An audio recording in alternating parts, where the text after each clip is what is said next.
दोस्तों नमस्कार।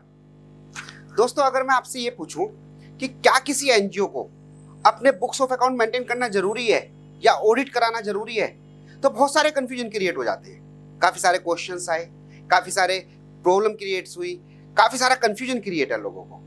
कोई कहता है कि नहीं, अगर किसी एनजीओ में वर्किंग नहीं है तो बुक्स ऑफ अकाउंट बनाने की जरूरत नहीं है, ये कम वर्किंग है।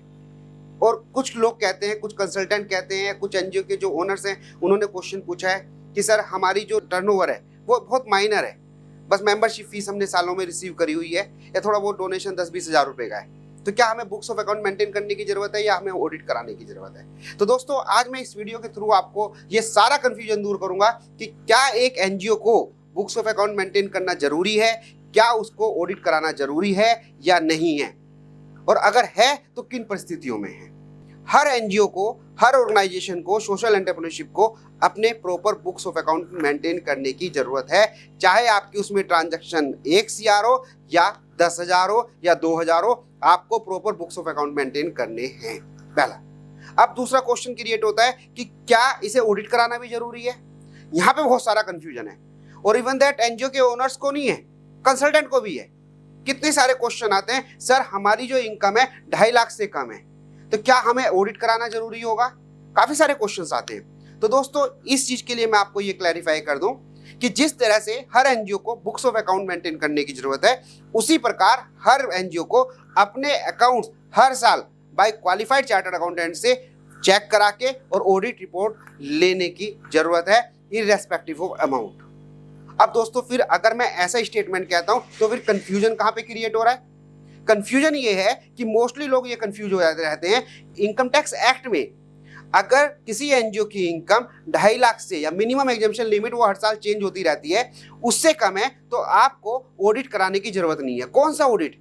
इनकम टैक्स का ऑडिट दोस्तों।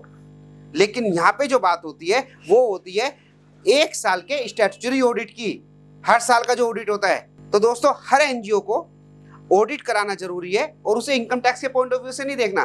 दोस्तों यहाँ पे ना इतनी सी चीज क्लियर कर लो आप कि जब ऑडिट की बात आती है ना, तो ये देखते हैं ऑडिट किस एक्ट में होना है।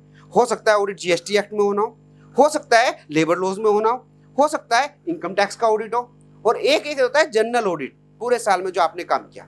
तो दोस्तों जब भी आप ऑडिट की बात आए तो सबसे पहले अपने आप ये क्लियर कीजिए कि आप कौन से ऑडिट की बात कर रहे हैं। मैं जनरल ऑडिट की बात कर रहा हूँ। हर साल हर एनजीओ को, चाहे वह सोसाइटी हो, ट्रस्ट हो, सेक्शन 8 कंपनी हो, सबको ऑडिट कराने जरूरी हैं, इररेस्पेक्टिव ऑफ उसमें कितनी कलेक्शन है। जब आप सोसाइटी रजिस्टर्ड कराते हो और सोसाइटी की आपका ट्रस्ट डीड, आपकी जो सोसाइटी के बायलॉज होते हैं वो आप रजिस्टर्ड तो करा लेते हो, लेकिन कभी उसे पढ़ते नहीं हो कि इसमें आपने लिखवाया क्या है। आपका कंसल्टेंट उसे बनाता है, बस वो बात खत्म हो जाती है। दोस्तों अपने सोसाइटी के बायलॉज एक बार पढ़ के देखिए, उसमें आपने एक कंडीशन ये लिखी हुई है रजिस्टर्ड करते हुए कि हम हर साल अपना एक ऑडिट कराएंगे चार्टर्ड अकाउंटेंट से और ऑडिट रिपोर्ट को सबमिट करेंगे। तो आपके बायलॉज में लिखा हुआ है। अब चलते हैं चैरिटेबल ट्रस्ट पे। जब आप ट्रस्ट बनाते हैं और आप उसे रजिस्टर्ड कराते हैं तो आपकी जो ट्रस्ट डीड है उसमें खुद कमिटमेंट करते हो आप कि भाई हर साल हम ऑडिट करेंगे और ऑडिट को चार्टर्ड अकाउंटेंट से ऑडिट कराएंगे।